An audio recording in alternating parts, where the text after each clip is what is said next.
Yo, what's happening, people? Welcome to the United Community. We're back again today with another stream. Sorry, it was a little bit late. Was gathering all in the news at the end of the time. That's how unprepared I was. So hope you guys are well. Brand new day and brand new. We're gonna talk about the transfers really of updates from Fabrizio Romano. Continuing what Mohamed Bahafsi said, the French journalist, about the things that came up about Camavinga, confirming talks with Camavinga. We're also gonna give a latest update on Rafael Varane. And yeah, so let's start off with Camavinga. So we talked about Camavinga. When did we talk about Camavinga? Before the interview that we made with uh, with the Eagle Eye Football. Check out his channel. So we talked about what was it called? Camavinga, Mohamed Bahafsi coming out and saying that Manchester United are interested in Mohamed Bahafsi. What's wrong with me today? I can't speak. So they expressed interest in Camavinga. They wanted Camavinga. They talked with his representatives, his Taraj, and we thought that was just paper talk. And after that, he came out later on and said that he confirmed that Manchester United are in talks with Camavinga and they are interested in buying Camavinga. So that was it by the time, and things began to escalate yesterday. Fabrizio Romano came out and said that, hold on, just gonna give you the full tweet. He came out and said that Manchester United are progressing in direct contacts to sign Eduardo Camavinga. Rennes would be open to negotiate a potential 30 million euros fee as they lose Camavinga for free next season. So what we can get from that is that Manchester United are willing to buy Camavinga, even though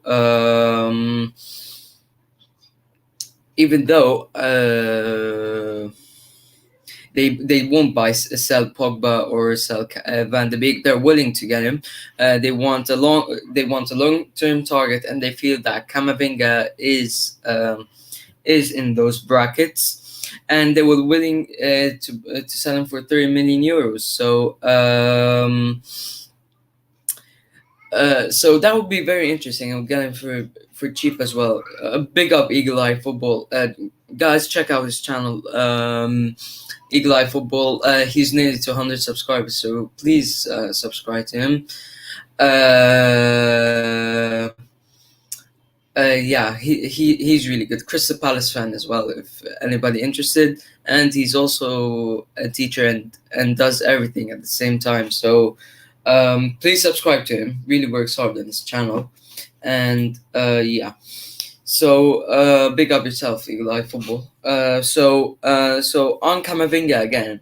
Would I be happy to get him to Manchester United? Yes, he's a midfielder. He's a holding midfielder as well. Really tenacious tackler. Can attack as well. Can bring the ball from back to the front. So that would be really interesting. And if we get Camavinga, that would actually make Manchester United midfield better. But now we've got really good problems. We've got Donny. We've got if we get Camavinga, we've got Scott, Fred, even though I don't think they're good enough. But Scott, I think, is better than Fred. And we've got Paul Pogba as well. So that would be really, really interesting to see how the midfield will play out next season. Now, Camavinga, huge interest from PSG, and probably Man United are looking to hijack the deal. Not hijack, probably, yeah. But what I would say is that if he actually goes to PSG, where's the game time that he'll get? I don't think there's game time. They've got Wijnaldum, Ratti, Paredes. They've got Daniel Pereira. They've got Ander Herrera. They've got lots of good midfielders. So I don't see how he's gonna get the game time in PSG. He wants to stay in France. He wants to stay in France and play for France, but he I don't think he'll get the game time in PSG, to be honest. Man United will have more opportunities. I think he'll express himself more because he's in the Premier League. He's young, 18 years of age. So I think what could be a better move for him than to go to Man United, because if he goes to PSG, then I'm sorry, like, you're not ruining your career, but if it would be better if you went to Man United, because more game time, more exposure, and make a big name for yourself. So I think Camavinga should go to Manchester United. Now, I fear that if we get him, then he's gonna get put on the bench like Donny van de Beek was. And to be honest, I don't know how the midfield is gonna pan out next season, because Pogba's gonna definitely play, because we've got Jadon Sancho now, Marcus Rashford, Bruno Fernandes, Daniel James. Not gonna count Daniel James. Kidding me? Ahmad. We got Anthony Martial, and probably Lingard's gonna stay, and we've got Mason Greenwood. Mason Greenwood and Edison Cavani. So it would be really interesting to see how the midfield will play, because Pogba is not going to play left mid, and he's one of the most how do you call it? One of the most important midfielders in Man United. I'll keep it simple. The most important midfielder in Man United. So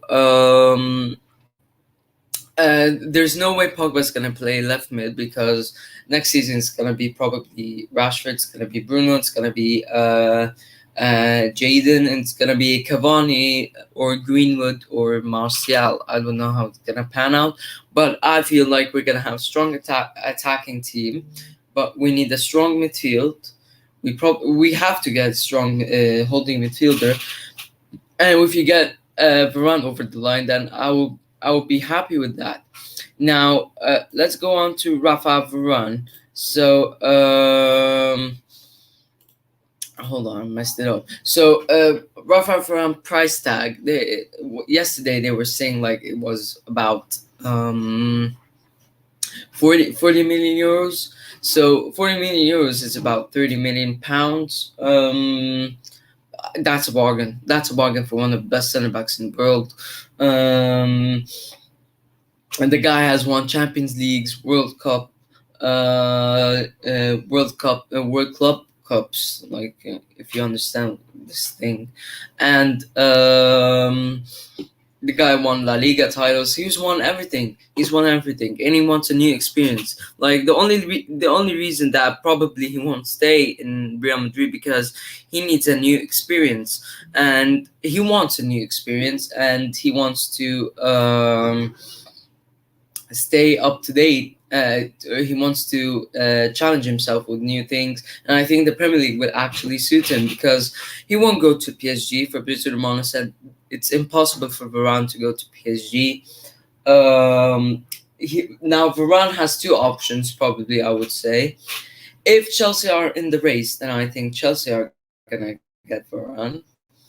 And if Man United work fast on that deal, then I think Rafa Varane. Hold on, I'm just gonna do this. Rafa Varane will actually be a Man United player. Now, I'm not gonna get my hype and my hope up, because we're interested in both of them. I'm not gonna believe it till they hold the shirt up. Like, I don't trust the Glazers. I don't trust them till now. Like, they have to prove themselves, not only one transfer windows. They have to do it consistently, and I feel like they get Camavinga, they get Rafa Varane, they get what's his name? They get a backup right back, and next season they get Erling Haaland. The transfer policy has definitely improved, and the moves that they've done in the board is definitely improved. So we'll see what happens with that. But Rafa Varane, price tag 40 million, and uh, and what was I saying? Yeah, press that for me. So I forgot what I was saying really. Now let's move on to another thing. Let's talk about the more normal outlets that talk about the transfer news. So this is coming from the men.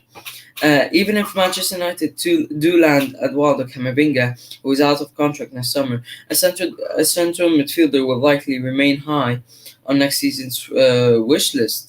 So this is very interesting. Now, if Man United still get Eduardo Camavinga, then they still have they want to still get a midfielder next season. Now, what does this mean? For me, it means two things. Either they want an extra midfielder, which I don't think so, because the Glazonomics won't accept that, or or Paul Pogba is gonna run his contract down next season. So, will this be worrying? Yeah, yeah, because I think Pogba won't sign new contract. Um, I feel like Pogba is not gonna be committed to the club, even though they reach like it. Even if he stays and January says, "Oh, what a great team it is," and challenges for a title, then he has to sign this contract. If he doesn't, then I think he should leave in January if we don't sell him this summer. Now it depends on what Pogba wants. If he wants to stay, then he should sign a new contract. If he doesn't, then we should sell him. But if we cannot sell him this summer, then we're gonna keep him till January, seeing what he decides. If he wants to stay, then he should sign the contract. If he doesn't, then even though he's the most important player at that season, at that moment in time, contributing loads, then I think he should move on. I think he should move on 100%.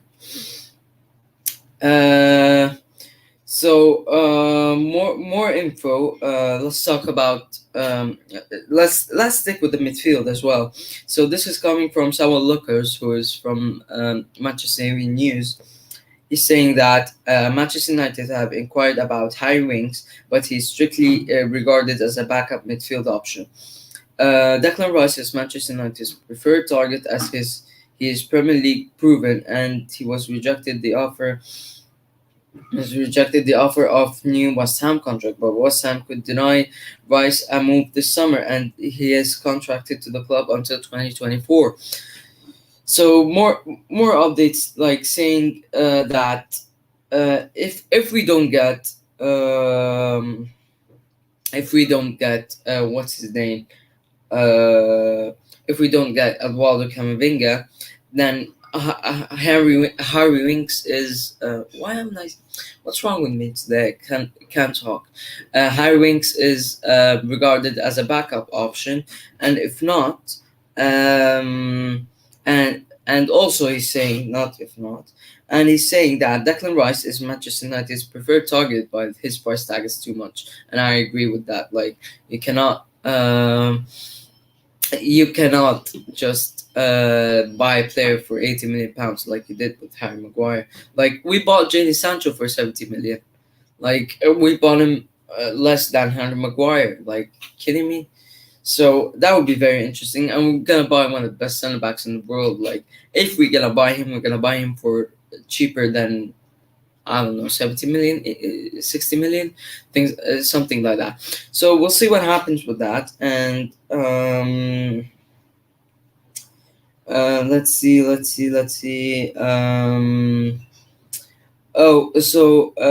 about Diogo Dalot now, the tweet in front of me confirms that a PSG hub saying that Rennes are open to sell Eduardo Camavinga for 30 million euros plus add-ons, which we said.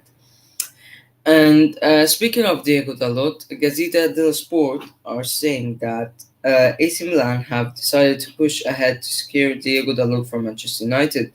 It will not be an easy pursuit, as dealing with Man United is always complicated.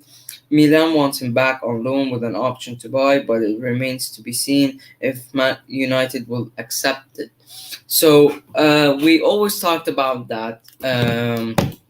Diogo Dalot wants to leave Manchester United, and hold on. Uh,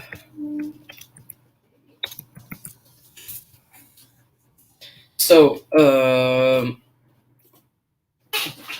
so yeah, Diego Dalot. Diego Dalot. Oli doesn't rate him, and he's not gonna stay at Manchester United. So he's probably gonna leave, and he's gonna leave for about. I would take about 50 million from him, 10 million at least 10 million from him. So we'll see how this pans out. But what was said here is that from Gazeta is that um, AC Milan wants him on loan with an option to buy. Now, will I agree with that? No, because we sent him on loan next the season before, and United want to get some money because of the high things that they're spending, and also to get money from someone they're not gonna use a deadwood basically. So we'll see what happens with that. But for me, Diego has to leave. He has to leave for his own career. He's not gonna fit the profile of Manchester United. Like, and I'm gonna keep saying the deadwood every single time because clearly we're not gonna sell. But we'll see. Like Diego Dalot should go.